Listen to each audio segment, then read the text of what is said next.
સોનગઢ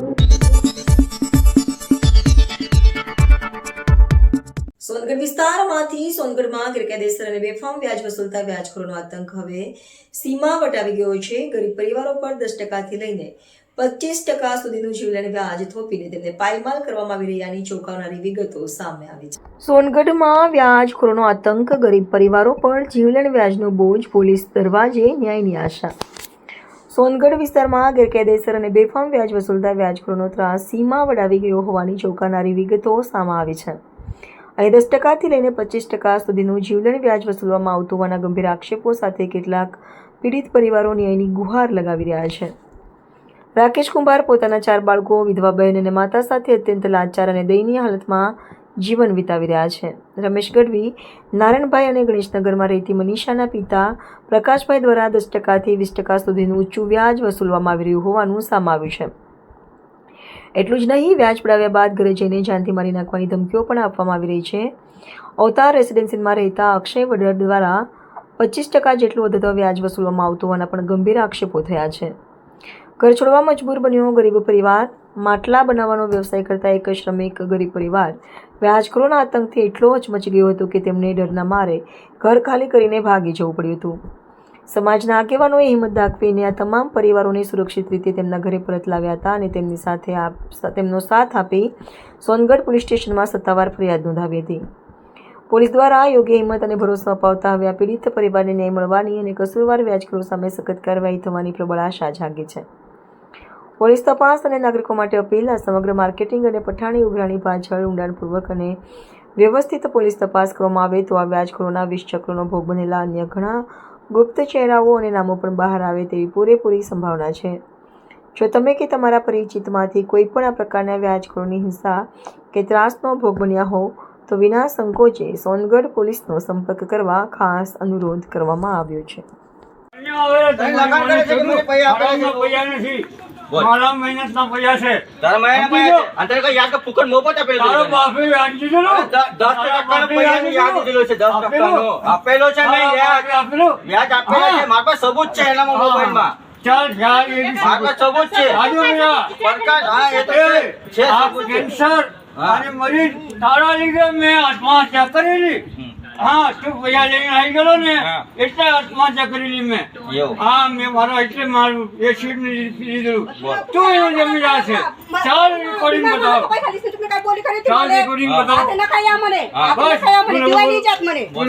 ચાલ આપી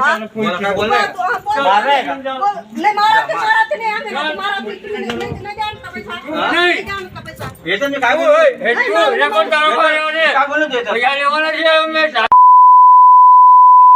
પૈસા લેવાનું છે. પૈસા લેવાનું છે આવ્યો મેં તને બતાવું મેં. તારા લીધે મેં આત્મહત્યા કરેલી. ચોર આખા ગામનું ચોરી કરેલો છે. તું ભરો તું રેકોર્ડિંગ કરે તાને બતાવું ને મેં હમણાં હમણાં જાઉં તારી વ્યાજ લીધું 10% વ્યાજ.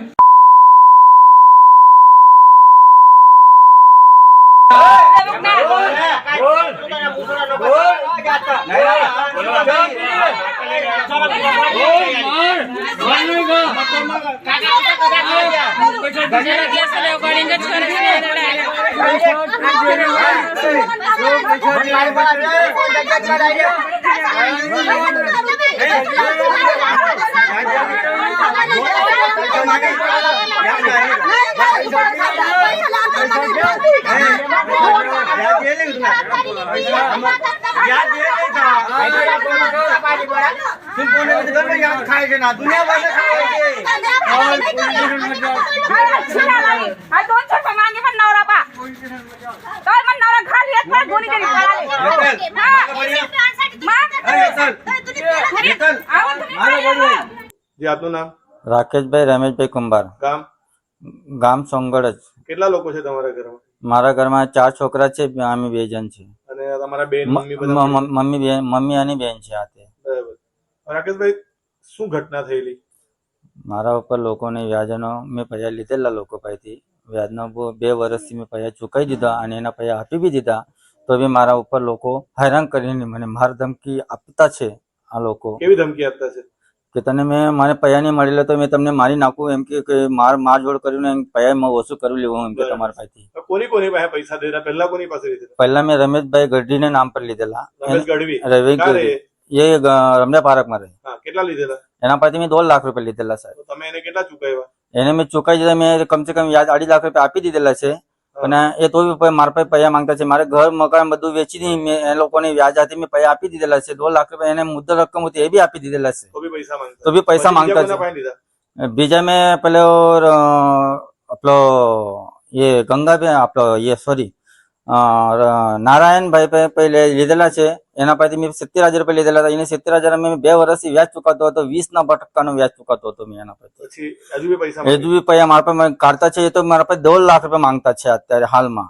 બરાબર. પછી કોના પાસે લીધા બીજા? પછી પ્રકાશભાઈ પાસે પૈસા લીધેલા 50,000 રૂપિયા. પણ જે છે એની છોકરી 50,000 રૂપિયા એની છોકરી પાસે બી લીધેલા મેં. શું નામ છે છોકરીનું? છોકરીનો હેતલભાઈ પ્રકાશભાઈ. હેતલબેન પ્રકાશભાઈ. હા, એની પાસે 50,000. એના પાસે 50,000 આ લીધેલા. બધાને કેટલા કેટલા ટકા પૈસા ચૂકવ્યા તમે? આ લોકોને મેં 10% પૈસા ચૂકેલા. આ લોકોને મેં કમસે કમ મહિને દરત આપતો હતો. મેં 2 વર્ષથી આપતો હતો. અને પૈસા બી ચૂકવી દીધા? પૈસા બી ચુકાઈ દીધા તો બી એમ પૈસા માંગતા છે મારા હજુ ઉપર. કોની પાસે લીધેલા? આજુ પૈસા અક્ષયભાઈ પાસે લીધેલા મેં. અક્ષયભાઈ ક્યાં રહે? અક્ષયભાઈ એ તો અવતારમાં રહી. શું નામ? અક્ષયભાઈ કેવા? અક્ષયભાઈ પેલો વડર છે એરો. વડર છે. હા. કેટલા લીધેલા એની પાસે? એના પાસેથી મેં 50,000 રૂપિયા લીધેલા હતા. એને વ્યાજ તો કમસે કમ 25% નો વ્યાજ હતો એનો વાલો. 25%? હા, 25% વ્યાજ હતો. તો બી મારા પાસેથી દર મહિને મારા પાસેથી 12,000 રૂપિયા મહિના પ્રમાણે લે એ લોકો. બરાબર. ને કેટલા મહિના વ્યાજ આપ્યું એને? કેટલા વર્ષ? એને કમસે કમ મેં 7-8 મહિના પર વ્યાજ આપેલો છે. બરાબર. તો બી મારા પાસેથી એ કહેતા છે કે આ મારા લોકો તમને શું ધમકી આપે છે? એ ધમકી મારવાની ધમકી આપતા છે મને કે તું જા બી દેખાય ત્યાં બી તો તને મારી નાખો એમ કે.